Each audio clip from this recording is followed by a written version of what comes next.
Ambegaonkar breaking news Manchar प्रतिनिधी. प्रसिद्ध व्याख्यानकार वसंत हंकारे कळंब येथील कमलादेवी सार्वजनिक गणेशोत्सव मंडळ आयोजित कार्यक्रमात बोलताना म्हणाले की आईवडील ही मुलांना मिळालेली ईश्वरी देणगी आहे. ज्या अनाथ मुलांना आईवडील नसतात त्यांना आईवडिलांची खरी किंमत कळते. मुलामुलींनी किती आयुष्यात मोठे झाले, पैसे कमावले तरी आपल्या आईवडिलांचे उपकार आयुष्यात विसरू नये. आपल्या आईवडिलांची मान शर्मेने खाली जाणार नाही याची सर्वस्वी जबाबदारी मुलामुलींची आहे. ज्याला आईबाप कळले त्याला सर्व विश्व कळले. आईवडिलांविषयी वेगवेगळे दाखले देत त्यांनी मुलामुलींसह सर्वच पालकांना भावनिक करून डोळ्यातून आनंदाश्रू काढले. यावेळी त्यांनी आपले परखड विचार मांडले. यावेळी कार्यक्रमासाठी गावातील ज्येष्ठ नागरिक, महिला, पुरुष, कमलादेवी विद्यालयातील सर्व शाळकरी, मुले मुली, शिक्षक, शिक्षकेतर कर्मचारी तसेच सर्व संस्थांचे आजी-माजी पदाधिकारी, ग्रामस्थ मोठ्या संख्येने उपस्थित होते. सदर कार्यक्रमाचे चोख व योग्य नियोजन कमलादेवी सार्वजनिक गणेशोत्सव मंडळाचे व प्रमोद शेठ कानडे मित्रमंडळाचे आजी-माजी सभासद यांनी केले. कार्यक्रमाचे सूत्रसंचालन मुख्याध्यापक बाळासाहेब कानडे यांनी केले आणि आभार प्रदर्शन शिक्षक मच्छिंद्र वायाळ यांनी केले.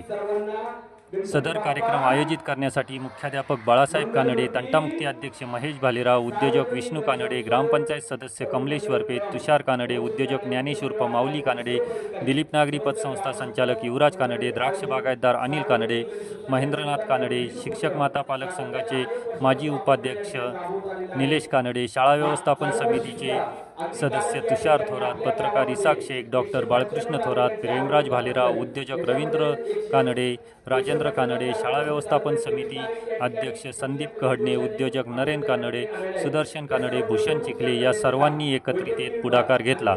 यावेळी शाळेच्या वतीने प्राचार्य अरुण जोशी, उपप्राचार्य बाळासाहेब आरेकर, कमलादेवी सार्वजनिक मंडळाचे अध्यक्ष, उपाध्यक्ष, पदाधिकारी व सभासद यांनी व्याख्यानकार वसंत हंकारे सर यांचा शाल, श्रीफळ व बुके देऊन सन्मान केला.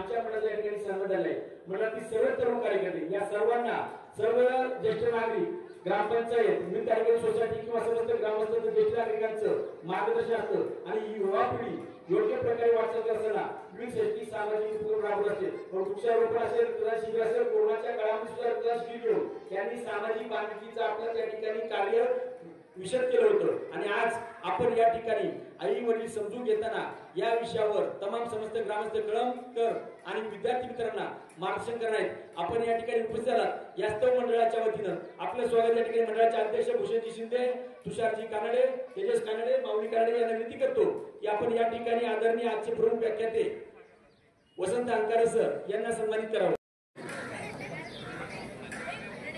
विद्यार्थी मित्र टाळ्यांच्या गजरात आपण पाहुण्यांचे या ठिकाणी स्वागत करूया.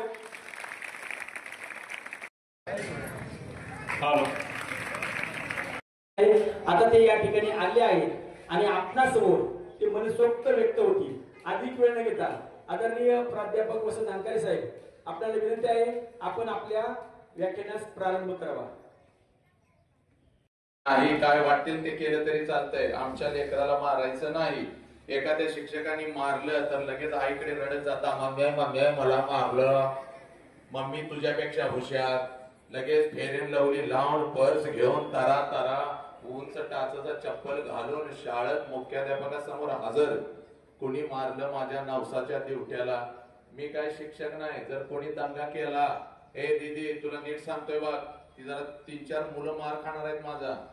काय जर कोणी दंगा केला, एकमेकाच्या मांडीवर एका डिवाज पाठीमाग दिसलं मला, एका रापाट्यात चड्डी वली, वली म्हणजे वली. हा 4 दिवसापूर्वी एकाला रापाटा पडला या हाताचा. वली आणि पिवळी एका वेळेला झालेले. काय नीट बसायचं आनंदानं. काय रे बस की चाल, मधून उठून जायचं नाही, नाहीतर बसू नकोस. ती मुलं पाठीमागची जरा एखादा शिक्षक लगेच उठून जायचं, तिकडे दंगा करायला लागल्या.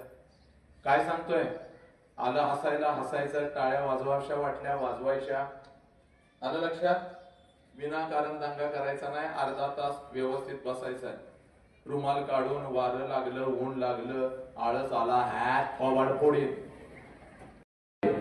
विजापूरच्या तख्तासमोर निमटपणे झुकणाऱ्या नामणाऱ्या बेलगाम सरंजामदारांच्या बेबंदशाही विरुद्ध आवाज उठवणारे सरंजामशाही कुल वंश परंपरा यांना नाकारून बहुजनांच्या अस्तित्वाचा झेंडा फडकवणारे, कल्ल्याच्या मुल्ला सुभेदाराची सोन किंवा बेलवाडीच्या पाटलाची कन्या यांना मातृस्थानी लेखणारे, 17व्या शतकात सरंजामशाही विरोधात वादळ उभे करणारे, जनतेला बलिदानाची प्रेरणा देऊन बहुजनांचं स्वराज्य उभे करणारे, महान रचनात्मक प्रतिभेचा रणपुरुष, समर्पणशीलतेचे प्रत्येकारी, प्रत्येक मातृभूमीचे असीम उपासक, सूर्य कुलातील सर्वश्रेष्ठ पुरुष, क्रांती पथकावरील सर्वश्रेष्ठ यात्री, रणशीलतेचे मानदंड, स्वराज्याचे संस्थापक, शककर्ते, युग प्रवर्तक छत्रपती शिवाजी महाराज, संपूर्ण स्वराज्याचे ज्ञानपीठ, विचारपीठ, प्रेरणापीठ म्हणजे महासाहेब जिजाऊ, स्वराज्याचे स्वप्न पाहून ते छत्रपती शिवाजी महाराजांच्या मनावरती पोरणारे आमचे आबासाहेब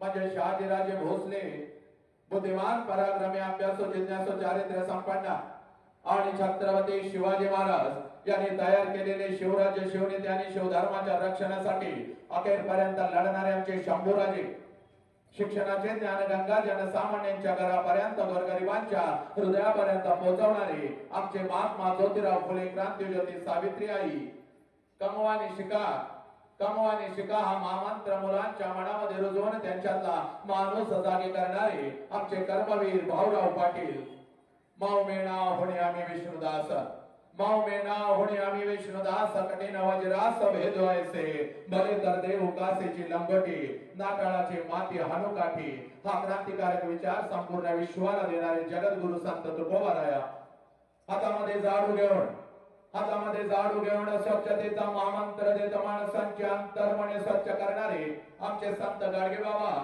आणि आपल्या लेखणीच्या जोरावरती संपूर्ण विश्वाला मानवता, समता, बंधुत्वता हा महामंत्र देणारे विश्वरत्न डॉक्टर बाबासाहेब आंबेडकर यांना विनम्र अभिवादन करून एक मुखाने आपण सर्वजण बोला छत्रपती शिवाजी महाराज के, बोला भारत माता के, बोला छत्रपती श्रीमंत धर्मवीर संभाजी महाराज के, बोला विश्वरत्न डॉक्टर बाबासाहेब आंबेडकरांचा।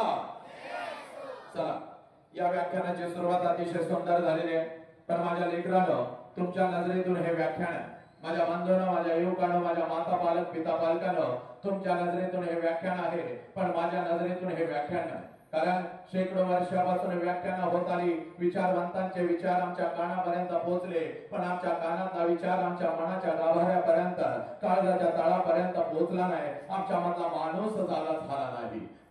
गर्दीत माणसांच्या माणूस शोधतो मी आज या 21व्या शतकामध्ये आणि आज या विज्ञान युगामध्ये आम्हाला हे माणूस म्हणून आम्ही जन्माला आलो आणि मी माणूस असल्याची जाणीव आम्हाला करून द्यावी लागते। ही प्रचंड मोठी खंत आज आमच्या भारतीयांच्या छाताडावरती तांडव करीत आहे। म्हणून माझ्या लेकरांनो आज मी तुम्हाला सांगतो, आजचा हा एक तास तुमच्या आयुष्यातला माझ्यासाठी आणि माझ्या आयुष्यातला तुमच्यासाठी, हा एक तास प्रबोधनाचा नाही, हा एक तास व्याख्यानाचा नाही, तर हा एक तास आहे तो आहे परिवर्तनाचा। आज परिवर्तन होणं काळाची गरज आहे माझ्या लेकरांनो, आज तुमच्यामध्ये बदल हा झालाच पाहिजे आणि हे परिवर्तन करण्यासाठी आज मी तुमच्या समोर उभा आहे। हे पुराणं आणि हे जर परिवर्तन जाणून घ्यायचं असेल तर सगळ्यात अगोदर आम्हाला कृतज्ञता काय असते याची जाणीव झाली पाहिजे।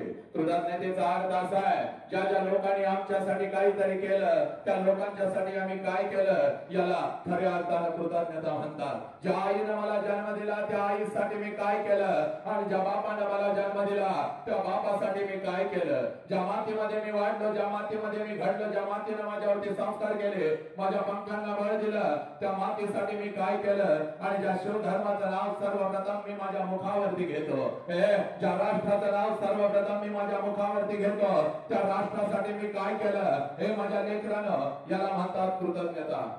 या परिवर्तनाच्या सुरुवातीला माझ्या मुखातून नाव आलं होतं छत्रपती शिवाजी राजांचं, माझ्या आऊजी जाऊचं, माझ्या गाडगे बाबांचं, माझ्या तुकोबारायांचं, किंबहुना बुद्धांच्या पासून गाडगे बाबांच्या पर्यंत ज्या ज्या महामानवांनी, क्रांतिकारकांनी, समाज सुधारकांनी तुमच्या आमच्यासाठी विचाराचा रक्ताचा अभिषेक या मातीमध्ये घातला त्या प्रत्येकाची नाव माझ्या मुखातून निघाली, आपल्या कानापर्यंत पोहोचली। जय जयकार झाला, पण तो भेंडीच्या देशापासून झाला नाही, अंतरंगापासून झाला नाही। आणि म्हणून माझ्या लेकरांनो ज्या ज्या वेळेला या महामानवांची नावं तुमच्या कानापर्यंत येतील त्या त्या वेळेला तुमच्या अंगातलं रक्त उसळलं पाहिजे. कारण या महामानवाने, या क्रांतिकारकाने, या समाज सुधारकाने फक्त स्वतःच्या चार भिंतीचा संसार कधीच केला नाही, तर अखंड राष्ट्राचा संसार केला.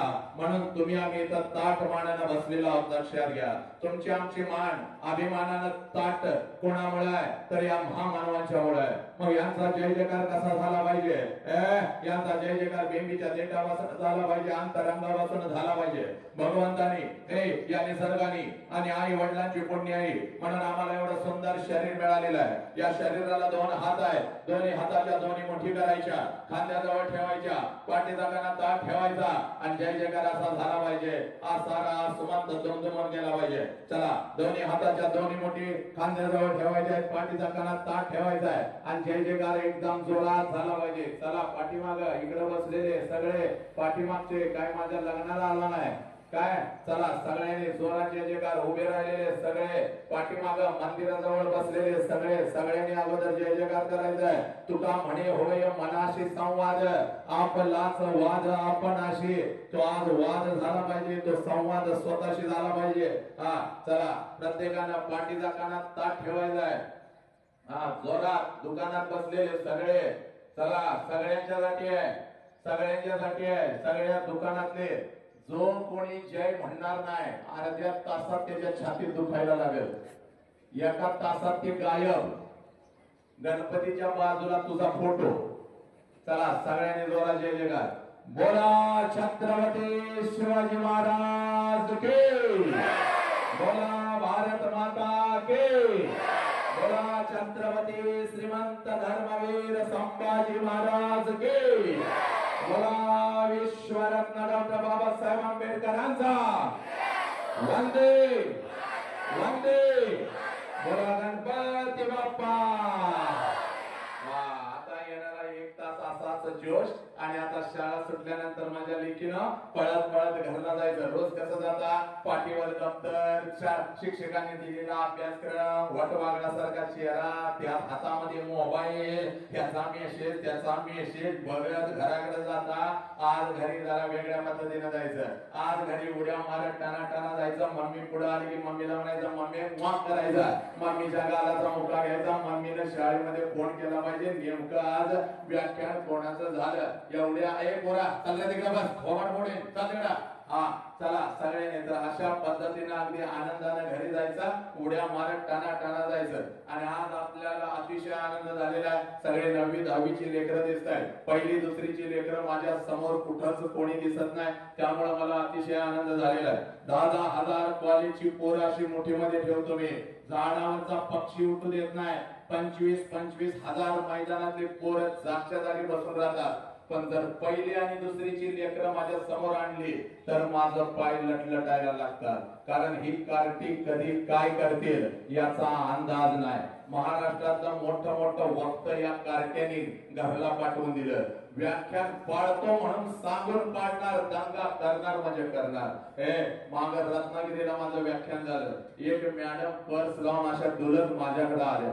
मला म्हणाल्या सर तुम्ही आमच्यावर अन्याय करताय. मी म्हणालो माते काय तुझ्यावर अन्याय केला? तर मला म्हणतात सगळे 8वी पासून पुढची लेकरं घेतली आणि लहान लेकरं तुम्ही पहिली दुसरी तिसरी चौथीची अजिबात आणायचं नाही असं सांगितलं. आम्ही सुद्धा आमची लेकरं घेऊन येणार. मी म्हणलं अजिबात त्या पोरांना माझ्या समोर आणायचं नाही. व्याख्यान रंगलेलं पाडतात अजिबात. मॅडम खूप हुशार होत्या. मला म्हणल्या तुमच्या समोर आणत नाही, पाठीमागे बसवली तर चालतील का? मी म्हणलं ठीक आहे मागं बसाव, पण तिथं 2 शिक्षक बसवायचे. मुलांनी दंगा केला तर बघ लक्षात घे खबरदार. मॅडम एवढ्या हुशार होत्या, हरणासारख्या टानाटाना उड्या मारत गेल्या. आणि येताना मला वाटलं 5-50 पोरं घेऊन येतील. चांगली 100-500 पोरं पहिली ते चौथीची घेऊन आल्या. पाठीमागं बसवलं. मी ठरवलं आपण मागच बघायचं नाही. आणि मग व्याख्यान सुरू झालं. आणि व्याख्यान सुरू झाल्यानंतर माझ्या युट्यूबला जाऊन बघा, इन्स्टाला जाऊन बघा. मुलांच्या मध्ये खुर्ची टाकून मी खुर्चीवर असा उभा असतो आणि व्याख्यान असं रंगवत असतो. माझे विचार लेकरांच्या काळजामध्ये पेरत असतो.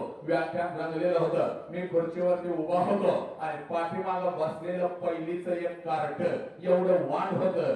कधी रांगत रांगत येऊन खुर्चीच्या खाली बसलोय कोणालाच माहिती नव्हतं. प्रत्येक जण व्याख्यानामध्ये रंगलेला होता आणि हळूच खुर्चीतनं मुंडकं बाहेर काढलं आणि माझ्याकडे बघत मला म्हणतंय, साहेब मागणं पॅन्ट फाटल्या तुमची. खुर्चीतनं खाली उडी टाकली. म्हणलं आता ही फाटलेली पॅन्ट कुठं कुठं घेऊन फिरलोय काय माहिती.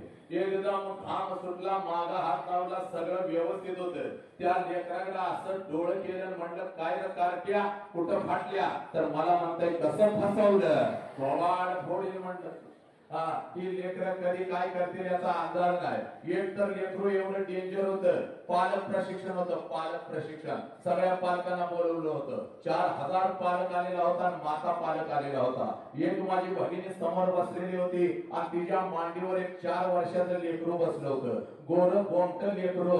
हे माझ्याकडे बघायचं ना आपल्या आईला जोरात सांगायचं, मम्मी ते मिशीवाला आपल्या बॉब सारखं दिसतंय. मला एवढा आनंद झाला. म्हणलं 400 किलोमीटर दूर आपण या लेकराच्या गावामध्ये आलोय आणि या लेकराला आपल्यामध्ये बॉब दिसतो. याचा अर्थ असा आहे की आपल्यासारखं कोणीतरी याच्या घरामध्ये आहे, त्याची आठवण त्याला येते, म्हणून ते आपल्याला बॉब्स म्हणतंय. मला एवढा आनंद झाला. लेकराकडे बघितलं, म्हणलं काय रे वाघा, तसं खालनं वरडलं एक बॉब्स म्हणत. तसं त्याच्या आईनं त्याचं तोंड दाबून धरलं. आईनं तोंड दाबून धरल्यावर मी मात्र उठलो. म्हणलं अगं भगिनी, एवढा सुंदर माझा भाचा मला बॉब्स म्हणतोय, म्हणू दे की का. अगं मला बॉब्स म्हणतोय याचा अर्थ माझ्या ताईडे असा आहे की माझ्यासारखं तुझ्या घरात कोणी तर आहे, त्याची आठवण त्याला येते, म्हणून ते मला बॉब्स म्हणताय तर म्हणू दे. तर ती मला म्हणाली, दादा गप्प खाली बस, बॉब्स आमच्या कुत्र्याचं नाव आहे. ही कार्टी कधी काय करतील, अर्धा लिटर पाणी पिलून गप्प खुर्चीमध्ये बसलो. ही लेकर कधी काय करतील सांगता येत नाही माझ्या लेखीनं. पण तुकडोजी महाराज सांगून जातात, या कवळ्या कळ्यानं माझे लपले नेताजी रवींद्र शिवाजी, या कवळ्या कळ्यानं माझे लपले नेताजी रवींद्र शिवाजी, विकसती प्रकटी समाजी शेकडो महापुरुष. हे माझ्या पोरीनं वसंत हंकारी आला, वसंत हंकारी आला आणि फक्त आम्हाला हसवून गेला. वसंत हंकारी आला आणि फक्त आमचं मनोरंजन करून गेला, असं होता कामा नाही. बघ शेकडो महापुरुष नेमकं असतात तरी कुठं आणि जन्म घेतात कोणाच्या पोटी याची जाणीव करून द्यायला आलोय. बघ हे पुरी वसंत हंकारी आला आणि फक्त हसवून गेला, आमचं मनोरंजन करून गेला, असं होता कामा नाही. बघ आज आलोय तर तुझ्या काळजामधला थोडासा माणूस जागा करून जाणार आहे. आज आलोय तर लक्षात घे, हे पुरी तुला खऱ्या अर्थानं तुझी जाणीव करून देणार आहे. आणि म्हणून सांगतोय बघ, आज पळत पळत घरी जायचं माझ्या लेकी, आज पळत पळत घरी जायचं, आपल्या आईच्या नजरेमध्ये नजर घालायची आणि आईला पहिला प्रश्न विचारायचा, आज तुझं वय कितीही वर्षाचं असू दे, घरात आई असेल तर पळत पळत जायचं, आईच्या नजरेमध्ये नजर घालायची आणि त्या आईला पहिला प्रश्न विचारायचा, जो प्रश्न तुम्ही तुमच्या आईला कधीच विचारला नाही. इयत्ता 1ली पासून 10वी पर्यंत, 10वी पासून पदवी पर्यंत, पदवी पासून तू डॉक्टर झालीस, इंजिनियर झालीस, वकील झालीस, आमचा तिरंगा चंद्रावरती फडकला. म्हणजे आई बापानं आम्हाला जन्म दिला, तो आई बाप मात्र आज वेदनेमध्ये सडू लागला. आणि म्हणून सांगतोय बघ, हा प्रश्न तू तुझ्या आईला कधीच विचारला नाहीस. आमचा तिरंगा चंद्रावरती फडकला, पण हा प्रश्न तुम्ही माझ्या लेकरानं तुमच्या आईला कधीच विचारला नाही. तो प्रश्न आज तुझ्या आईला विचारायचा आहे. बघ आई समोर जायचं, आईच्या नजरेमध्ये नजर घालायची आणि आईला प्रश्न विचारायचा, आई 9 महिने 9 दिवस आई तू मला तुझ्या उदरामध्ये ठेवलंस. आई 9 महिने 9 दिवस आई तू मला तुझ्या उदरामध्ये ठेवलंस. आई आणि ज्या वेळेला आई तू मला जन्म देत होतीस आई, त्या वेळेला तुला किती यातना होत होत्या आई, तुला किती वेदना होत होत्या. 9 महिने 9 दिवस आई तू मला तुझ्या उदरामध्ये ठेवलंस आणि आई ज्या वेळेला तू मला जन्म देत होतीस आई, त्या वेळेला तुला किती यातना होत होत्या ग आई, तुला किती वेदना होत होत्या. हे पोरानं पळत पळत जायचं आपल्या आईला हा प्रश्न विचारायचा. ज्या कितीतरी आयांनी आपला शेवटचा श्वास घेतलेला आहे पोरांनो. एवढ्या अनंत यातना, एवढ्या मरण यातना त्या आईला होत असतात. तू आम्हाला जन्म देताना हे पोरांनो, पण आईची ही यातना आम्हाला कळाली का?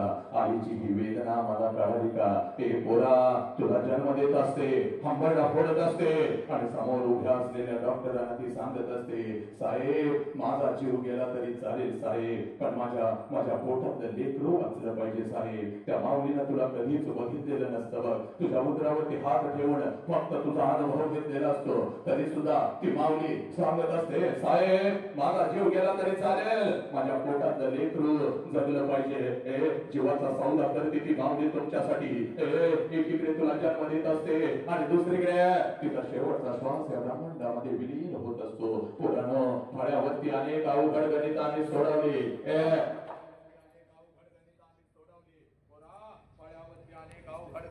सोडवले, पण हे माझ्या लेकरा, आईच्या वेदनेचं गणित मात्र आम्हाला कधीच सुटलं नाही. हे आईच्या वेदनेचं हे गणित मात्र आम्हाला कधीच सुटलं नाही. आणि म्हणून पोरा तुला सांगतोय बघ, हे पळत पळत आज जायचं, घरी जायचं आणि त्या आईला पहिला प्रश्न विचारायचा. त्या आईला पहिला प्रश्न विचारायचा, त्या आई तुला किती वेदना होत होत्या ग? तुला किती वेदना होत होत्या? हे नारायकानं सगळं काही आम्हाला कळालं, पण आई बापाची ही वेदना मात्र आम्हाला कळाली नाही. आई बापाची ही वेदना मात्र आम्हाला कळाली नाही.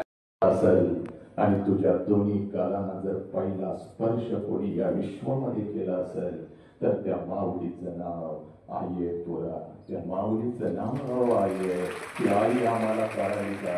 हे नालायका, आनंदानं उड्या मारत जर तुझ्या जवळ कोण आला असेल, आनंदानं जर उड्या मारत तुझ्या जवळ कोण आला असेल, या दोन्ही तळ हातावरती तुला अलगत जर उचलून कोणी घेतला असेल आणि तुझ्या गालावर जर पहिला अश्रू कोणाचा पडला असेल तर त्या देव माणसाचं नाव बाप आहे पोरी.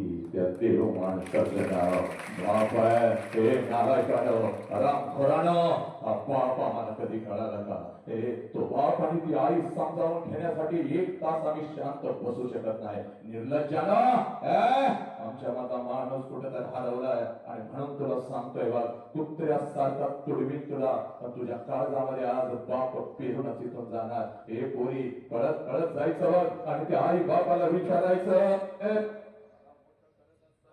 मला मोठं करत असताना तुला किती वेदना होत होत्या ग आई?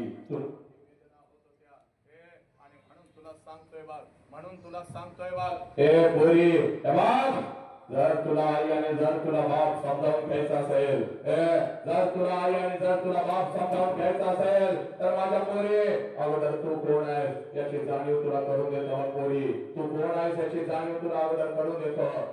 तू विसरलीस मग तुझी जाणीव, तू विसरलीस तुझी जाणीव. म्हणून या मातीमध्ये 3 वर्षाच्या लेकीवर बलात्कार व्हायला लागला. पोरीनं मोठ्या प्रेमाच्या जाळ्यामध्ये ते लांडगे तुम्हाला फसवू लागले, तुमच्या शरीराचे तुकडे तुकडे करू लागले. हे पोरी, कारण तू तुझी ओळख विसरलेली आहे. तिथं आलेल्या प्रत्येक बापाला मी सांगतोय, आपल्या पोरीला ओळख करून द्या, ती कोण आहे. तिथं बसलेल्या प्रत्येक भावाला, प्रत्येक आईला मी सांगतोय, हे घरामध्ये जन्माला आलेली ती माऊली कोण आहे, ती कोण आहे याची जाणीव पोरीनं तुम्हाला झाली पाहिजे. तिकडे बघा, हे पोरी, ती माती छत्रपती शिवाजी राजांची आहे. बघ तिकडे बघ, ती माती माझ्या छत्रपती शिवाजी राजांची आहे.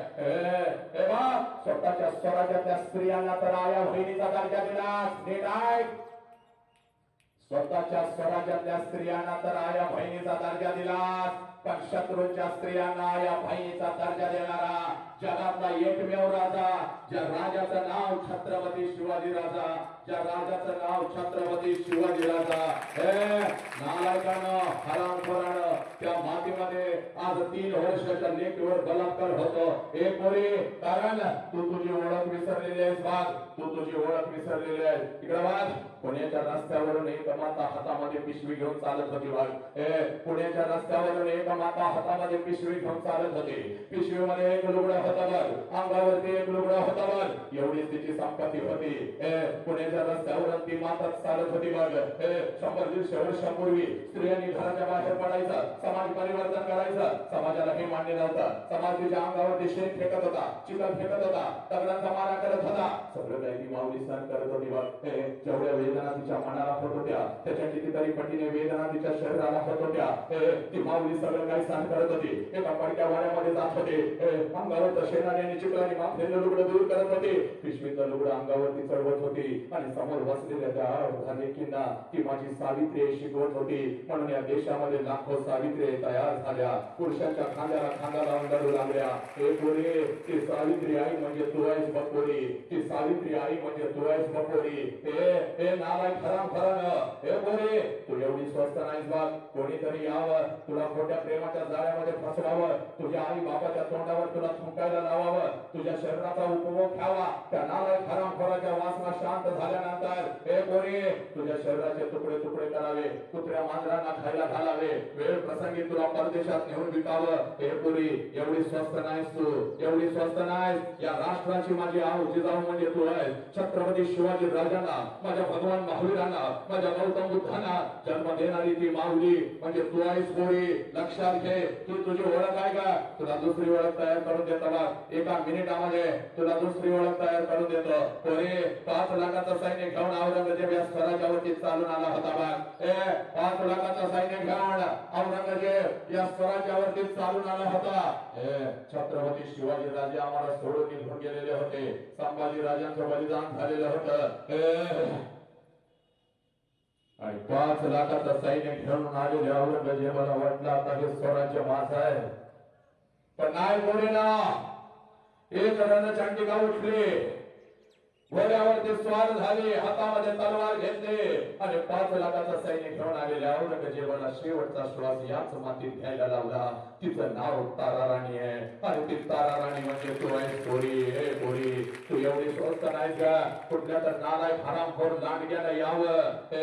तुला खोट्या प्रेमाच्या जाळ्यामध्ये फसवावं. तुझ्या आई बापाच्या तोंडावर तुला थुंकायला लावावं. या शिकण्याच्या वयामध्ये तुझं आयुष्य उद्ध्वस्त करावं. पोरी तुझ्या शरीराचा उपभोग घ्यावा. मिक्सर मध्ये तुझे तुकडे घालून बारीक बारीक करावे. हे नालायक हरामखोरानं एवढं स्वस्त तुम्ही नाही.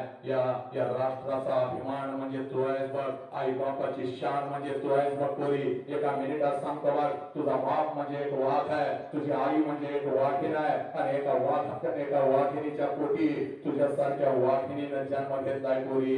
तू एक वाघीण आहेस पोरी. ही ओळख आजपासून कधीच विसरायची नाही बघ. हे नालायक हरामखोरानं बापाच्या उंची एवढी आपली उंची झाली आणि बापाचं चप्पल आपल्याला बसायला लागलं म्हणजे नालायकानं बापा एवढ्या वेदना आपण कधीच सहन करू शकत नाही रे. हे नालायक हरामखोर.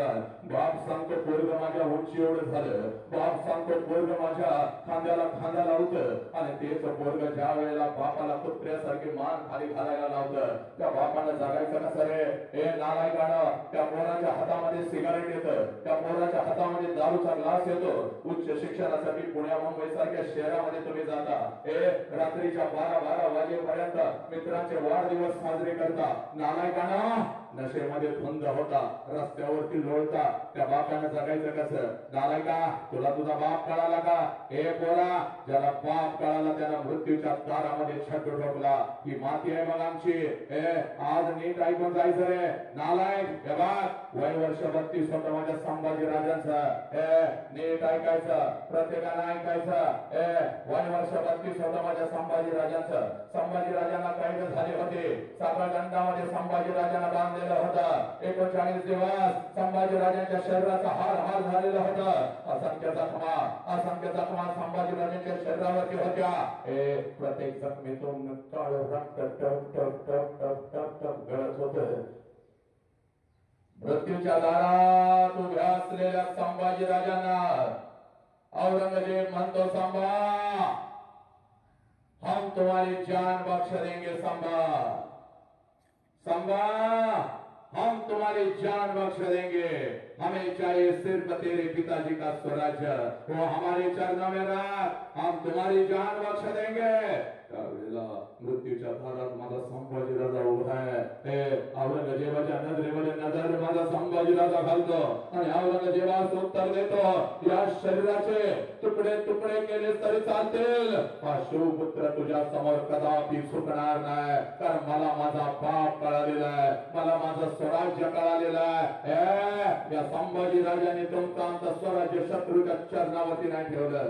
तापलेल्या लाल भडक साळ्या संभाजी राजांच्या डोळ्यासमोर आल्या, डोळ्यातून आरपार निघून गेल्या, सर्र आवाज झाला, डोळ्याच्या भोवणीतून काळं रक्त टपटप गळत होतं. पण संभाजी राजे मृत्यूच्या दारातून हटले नाही, कारण संभाजी राजांना त्यांचा पाप कळाला होता, संभाजी राजांना त्यांचं स्वराज्य कळालेलं होतं. नालायकानो, तुम्हाला आमचा पाप कळाला का? हे नालायक पोरा, अरे एवढं निर्लज्ज आम्ही निघालो, रस्त्यावरून चाललेली लेख आम्हाला कळना. हे तुला 100 पैकी 100 मार्क्स पडले, तू डॉक्टर झालास, तू इंजिनियर झालास, आता चोरीत घालायची काय तुझी पदवी? अरे तिथं माणूस म्हणून तू घडला नाही. अरे काय अर्थ आहे त्या शिक्षणाला? हे नालायकानं नीट ऐकायचं आणि याच वयामध्ये तुमच्या काळजामध्ये हा संस्कार पेरणं काळाची गरज आहे. बघ हरामखोर, ज्या वेळेला आपला जन्म झाला त्यावेळेला आपण टाहू फोडला, आपल्याला भूक लागली होती आणि पोरा नीट ऐकलं, ज्या वेळेला तुला भूक लागली पहिला क्षण या विश्वामध्ये या भूतलावर तुझा होता. तुला भूक लागली आणि तुझी भूक शांत करण्याची ताकद या विश्वातल्या कुठल्याच देवामध्ये नव्हती बाळ, ती ताकद फक्त तुझ्या आईमध्ये होती बाळ. हे त्या माऊलीने तुला उचलून घेतलं, छातीला लावलं, तुझी भूक शांत केली बाळ आणि तुला छातीला लावतच त्या माऊलीने तुला मोठं केलं बघ. हे नालायक हरामखोरा, हे रस्त्यानं चाललेल्या माझ्या लेकीच्या त्याच छातीकडे काय बघतो? ज्या कमरेवरती तुला आईने घेतलं, ज्या कमरेवरती तुला तुझ्या बहिणीने घेतलं, अरे तुला फिरवलं, तुला मोठं केलं, त्याच कमरेकडे बघत नालायक हरामखोरानं त्या पोरींना माल काय चालला, आयटम काय चालली, तुझ्या वासना उफाळून काय येतात, त्याच्यावर तुटून काय पडतात. नालायक हरामखोरानं, पोरा, त्या लेकीमध्ये तुला तुझी आई नाही करायला दिसत, त्या लेकीमध्ये तुला तुझी बहीण नाही करायला दिसत. हे पोरा, शाळेतून घरी आणि घरातून शाळेपर्यंत ही लेख सुरक्षित आली पाहिजे आणि ही लेख सुरक्षित गेली पाहिजे. ही सगळी जिम्मेदारी या मातीतल्या युवकांची आहे, कारण ही माती छत्रपती शिवाजी राजांची आहे, ही माती संभाजी राजांच्या बलिदानानं पावन झालेली ही माती आहे, ही बुद्धांची माती आहे, ही महावीरांची माती आहे, ही माझ्या स्वामी विवेकानंदांची माती आहे. डॉक्टर आणि इंजिनियर घडण्याच्या अगोदर या मातीमध्ये एक चारित्र्यवान माणूस घडला जातो. लक्षात घ्या, तो माणूस कुठं तर तुमचा मरून गेला आणि म्हणून तुला सांगतोय बघ नालायकानं, पुत्र भावाईचा गुंडा, ज्याचा तिने लोकी झेंडा, वर्ग कसा असावा, आई कसा असावी, बाप कसा असावा, याचं ज्वलंत उदाहरण इतिहासाच्या पानावर तुकोबराया सांगतात. पुत्र भावाईचा गुंडा, ज्याचा तिने लोकी झेंडा. पिढ्यानपिढ्या आम्हाला स्वराज्य नव्हतं, पिढ्यानपिढ्या आम्हाला राजा नव्हता, आता आम्हाला स्वराज्य मिळालेलं होतं, त्या स्वराज्याला राजा मिळालेला होता. 32 मन सोन्याच्या सिंहासनावरती माझा राजा आरूढ झालेला होता. माझ्या राजाचा राज्याभिषेक सुरू होता. मस्तकी जिरेटो, कमरेला तलवार, भरजरी वस्त्र घालून महाराष्ट्राचा हा वाघ 32 मन सोन्याच्या सिंहासनावरती आरूढ झालेला आहे आणि समोरच्या सिंहासनावरती माझी आऊ जिजाऊ बसलेली आहे. राजाच्या मस्तकी जिरेटो पाय, कमरेला तलवार आहे आणि समोरच्या सिंहासनावरती माझी आऊ जिजाऊ बसलेली आहे. आपल्या लेकराला डोळं भरून पाहत आऊ जिजाऊचा मूल भरून आला, डोळ्यामध्ये अश्रू दाटले, मोत्यासारखे अश्रू टप टप टप टप सिंहासनावरती कोसळू लागले. याच लेकराला मी जन्म दिला, या लेकराला मी 9 महिने 9 दिवस उदरामध्ये ठेवलं आणि स्वतःच्या कर्तृत्वावरती हे लेकरू आज 32 मन सोन्याच्या सिंहासनावरती बसलं. आऊजीजाऊचा ऊर भरून आला, आऊजीजाऊ उठल्या, आपल्या सिंहासनावर उठल्या, राजांच्या दिशेने येऊ लागल्या. माझ्या राजाने पाहिलं, आऊसाहेब काय करताय, आऊसाहेब आमच्या दिशेने येत आहेत. माझा राजा उठला, सिंहासनावरून खाली आला, धावत धावत आऊसाहेबांच्या जवळ आला, आऊसाहेबांना मुजरा घातला, आपल्या मस्तक आऊसाहेबांच्या चरणावरती ठेवलं. माझ्या राजाच्या डोळ्यातलं पाणी आऊसाहेबांच्या चरणावरती पडत होतं, माझ्या आऊसाहेबांच्या डोळ्यातलं पाणी माझ्या राजाच्या कानावरती पडत होतं आणि माझ्या राजाने हंबडा फोडला, आऊसाहेब, आऊसाहेब, आपण काय येणं केलं साहेब, आपण काय येणं केलं? आम्हाला हुकम दिला असता तर आम्ही आलो असतो आपल्यापर्यंत. आपण काय येणं केलं साहेब? त्यावेळेला राजांना जवळ घेत माझी आऊस साहेब राजांना म्हणते, राज आज आपण राजा झाला आणि या स्वराज्याच्या राजाकडे एका आईचं एक मागणं आहे. राज मागू का? राज मागू का? त्यावेळेला माझा राजा पुन्हा हा बडा फोडतो आणि आऊस साहेबांना म्हणतो, आऊस साहेब 9 महिने 9 दिवस आपण आम्हाला उदरात ठेवलं नसतं आणि आमच्यावर संस्कार केले नसते तर हा छत्रपती शिवाजी राजा कधीच 32 मन सोन्याच्या सिंहासनावरती बसू शकला नसता. साहेब आपल्यामुळे आम्ही या सिंहासनावरती बसलोय. फक्त हुकम करा साहेब, काय हवं आपल्याला? त्यावेळेला राजांना जवळ घेत माझी आऊस साहेब राजांना म्हणते, राज एकच मागणं आहे राज, पुढचा जन्म सुद्धा राज आपण आमच्याच पोटी घ्यावा. राज पुढचा जन्म सुद्धा आपण आमच्याच पोटी घ्यावा. माझा राजा अंबरा फोडत आपल्या आऊस साहेबांना म्हणतो, आऊस साहेब फक्त पुढचाच जन्म नाही आऊस साहेब, जोपर्यंत आम्हाला मानव धर्म मिळेल तोपर्यंत आऊस साहेब आम्हाला आपल्याच पोटी जन्म घ्यायचा आहे. पायावर हे नालायक महार बापाला कडकड मिळते, फिरवत्या बापाच्या गाण्यावरून हात, तूच त्याच्या डोळ्यातला अलगद पाणी आणि हे शब्द माझ्यावर पप्पा. या विश्वामध्ये जर खऱ्या अर्थानं कोण प्रेम करत असेल तर ते तुम्ही आहात पप्पा. यू आर माय हिरो पप्पा. आय लव्ह यू पप्पा. आय लव्ह यू पप्पा.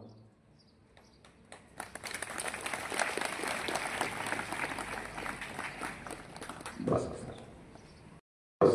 एक पोरगी, कोणाला बोलायचं?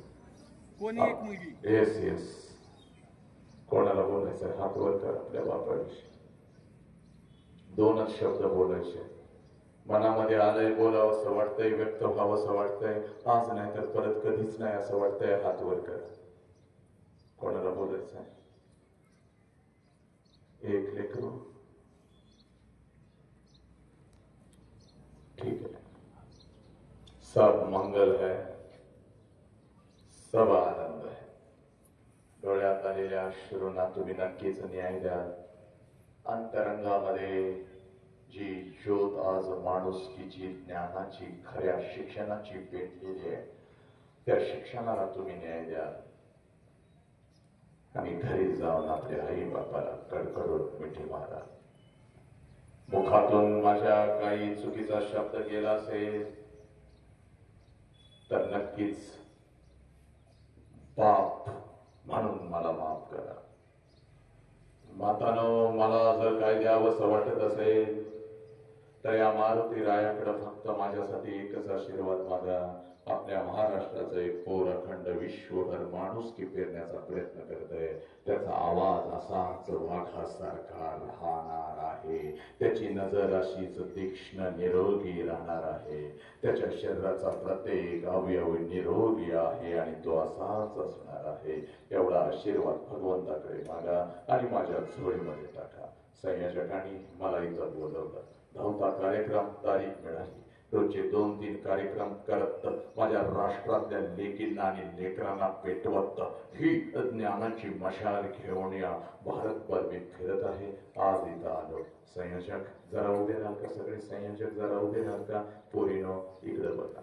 बापासारखे हे संयोजक आहेत, लक्षात घे. हे कोणताही कार्यक्रम आणू शकले असते पण अशाच कार्यक्रमाचा अट्टहास त्यांनी धरला. का? कारण माझ्या लेकीला, माझ्या लेकराला माझा बाप कळायला पाहिजे. आणि अशी समाजात जोपर्यंत जिवंत माणसं आहेत तोपर्यंत या समाजाकडे कोणाचं तिरक्या नजरेला बघण्याचं धाडस होणार नाही. अशा या लेकरांच्या पाठीशी आपण सगळे राहात एवढी अपेक्षा व्यक्त करतो आणि मी तर थांबतो. आई बाप असा विषय आपण या ठिकाणी विषद केला. परंतु माझ्या ताई आणि दादांनो, न समजलेले आई बापपेक्षा आता खऱ्या अर्थाने समजलेले आई बाप आपल्यासमोर विविध उदाहरणाच्या माध्यमातून ज्यांनी व्यक्त केली. वेगवेगळे जरी शब्दप्रयोग या ठिकाणी आले असेल पण ती येण्याची भावना वेगळ्या विचाराने होती, जेणेकरून पुढच्यापर्यंत आई बाप पोहोचावे. छत्रपती शिवाजी महाराजांपासून तर आजच्या बाबासाहेब आंबेडकरांपर्यंत जे जे थोर महात्मे होऊन गेले त्यांनी प्रत्येकाने हे राष्ट्र निर्माणासाठी प्रयत्न केले. आदरणीय हंकारे सर महाराष्ट्रभर आज हेच काम करत आहेत. भारतीय संविधानाला अभिप्रेत राहून शब्द जरी विचित्र वाटत असले काही, परंतु त्या ठिकाणाहून खऱ्या अर्थाने तुम्हाला आम्हाला प्रेरणा देण्यासाठी आज संयोजक मंडळी सार्वजनिक गणेशोत्सव 2024 अंतर्गत आज आदरणीय हंकारे साहेब यांचं व्याख्यान आयोजित केलं. आणि हंकारे साहेब आपण या ठिकाणी आलात, व्यक्त झालात, तुम्ही आलात, तुम्ही पाहिलं, तुम्ही आम्हा सर्वांना जिंकलं असं वाटतं सर्वांना. एकदा जोरदार टाळ्या आदरणीय हंकारे साहेबांसाठी. भारत माता की, गणपती बाप्पा. खऱ्या अर्थाने कितीतरी आया, कितीतरी बाप या ठिकाणी आहेत. सर थोडं दुरून पाहतो तो मागून, कितीतरी मुलींचे डोळे तर भरलेलेच होते, वाहत होते. आयांचे डोळे भरभरून वाहत होते. आणि माझ्या बाळगोपाळ बंधूंचे सुद्धा आणि पुरुष वर्गाचे सुद्धा या ठिकाणी डोळे पाझरत होते. याचं कारण न समजलेले आईबाप आम्हाला अति समजले. तुम्ही ते समजावून सांगितले वेगवेगळ्या उदाहरणाच्या माध्यमातून. आणि म्हणून आज खऱ्या अर्थाने सार्वजनिक उत्सव मंडळाच्या कार्यकर्त्यांनी एक चांगलं व्यासपीठ, कळमगावचा हा चौक मी प्रथम या ठिकाणी पुरेपूर भरलेला पाहिला. वेगवेगळे कार्यक्रम होतात, परंतु आजचा हा जो कार्यक्रम आहे कळमगावच्या इतिहासात सोनेरी अक्षरांनी लिहिला जाईल. कारण भारताची भावी पिढी जबाबदार घडावी, आई वडिलांना समाधान देणारी घडावी, आनंद देणारी घडावी. तुम्ही दोन पायावर उभे राहिलात, शिकलात, शहाणे झालात, परंतु तुमच्या एखाद्या चुकीमुळे जर आई वडिलांना दुःख होत असेल तर तळाताच्या पोटाप्रमाणे जपलंय. त्यांच्या विचारांनी योग्य वेळ झाल्यावर तुम्ही त्या गोष्टी करू शकता. जीवनामध्ये प्रत्येक बाब मिळाली असते, मिळतच, पण वेळ ठरलेली असते. हीच वेळ, योग्य वेळ तुम्ही ती जबाबदारी समर्थपणे पेलली तर तुम्ही यशस्वी झाला. तुमच्या जीवनात सुख समाधान मिळेल आणि आई वडिलांना सुद्धा आनंद मिळेल. आम्हाला गावकऱ्यांना सुद्धा आजचं व्याख्यान करताना एक आगळा वेगळा आनंद हंकारे सर तुम्ही मिळून दिला. खऱ्या अर्थाने मुलींचं योग्य प्रबोधन केलं आणि भारताची पिढी सक्षम, जबाबदार, आदर्श नागरिक होण्यासाठी आपण जे मार्गदर्शन केलं. कुटुंब सक्षम झालं, समृद्ध संस्कारशील झालं तर गाव घडेल, तालुका, जिल्हा, राज्य, राष्ट्राची यातून वाटचाल होईल. आणि समर्थ बलशाली भारत घडवण्यासाठी आजचा जो दिवस आहे, राजर्षी शाहू महाराजांनी 1917 साली समाजातील सर्व मुला मुलींना मोफत आणि सक्तीचं शिक्षण म्हणून कायदा केला होता कोल्हापूरच्या संस्थानामध्ये. बुधान चळवळीचे प्रणेते आचार्य विनोबा यांच्या जयंती आहे आणि गणपती बाप्पाचं सगळीकडे आगमन झालं असताना या तरुण कार्यकर्त्यांनी आज हा जो यज्ञ मांडला, या यज्ञातून खऱ्या अर्थाने ज्ञानाची, चैतन्याची, धैर्याची, शक्तीची ते ज्योत प्रज्वलित होणार आहे. आणि ती ज्योत प्रज्वलित झाल्यावर तुमचं आमचं जीवन सुखी समाधानी झाल्याशिवाय राहणार नाही. योग्य तेच घ्यायचंय, पुढे यशस्वी वाटचाल करायची. पुनश्च सार्वजनिक गणेशोत्सव मंडळ आयोजित या सर्व आयोजक मंडळींना धन्यवाद देताना या ठिकाणी कमिटीचे प्राचार्य, उपप्राचार्य, सर्व सहकारी शिक्षक, गुरुजन बंधू आणि विद्यार्थी मित्रांनो, खऱ्या अर्थाने आजच्या कार्यक्रमाची शोभा वाढवण्याचं काम तुम्ही केले. तुमच्या समोर तुमचे आई वडील आले असतील आणि माझे तमाम कळमकर कारभारी मारुतीच्या मंदिरापर्यंत बसलेले, या ठिकाणी बसलेले, ज्या ठिकाणी तुम्ही स्थानक झाला त्या ठिकाणी तुम्ही या व्याख्यानाला योग्य प्रतिसाद दिला. मनापासून तुम्हा सगळ्यांचं मनपूर्वक आभार. आम्ही धन्य झालो, यात वादच नाही, म्हणून धन्यवाद. गणपती बाप्पा. आणि आज आदरणीय हंकारे सर तुम्ही आमच्या कळमगावमध्ये आलात. सार्वजनिक गणेशोत्सव मंडळ कळम, प्रवचन करणारे मित्र मंडळ कळम, आजी माझी सर्व पदाधिकारी, समस्त ग्रामस्थांच्या वतीनं पुनश्च एकदा आपलं अभिनंदन. आणि या ठिकाणी आपण पुन्हा समोर यावं. आधी सन्मान जरी झाला असला तरी पुन्हा एकदा आमचा सन्मान स्वीकारायचा आहे. कार्यकर्त्यांना विनंती आहे, निलेशजी, ज्ञानेशजी, महेंद्रजी आणि भूषणजी या ठिकाणी आपण या. प्रेमराजजी या, थोरात बंधू या, शालेय व्यवस्थापनाचे अध्यक्ष, उपाध्यक्ष, पदाधिकारी, हायस्कूलच्या आणि प्राथमिक शाळेची सगळ्यांच्या वतीनं या ठिकाणी तमाम कळमकर ग्रामस्थांच्या वतीनं आदरणीय प्राध्यापक वसंत अंकारे या ठिकाणी आले. त्यांनी योग्य मार्गदर्शन केलं. यास्तव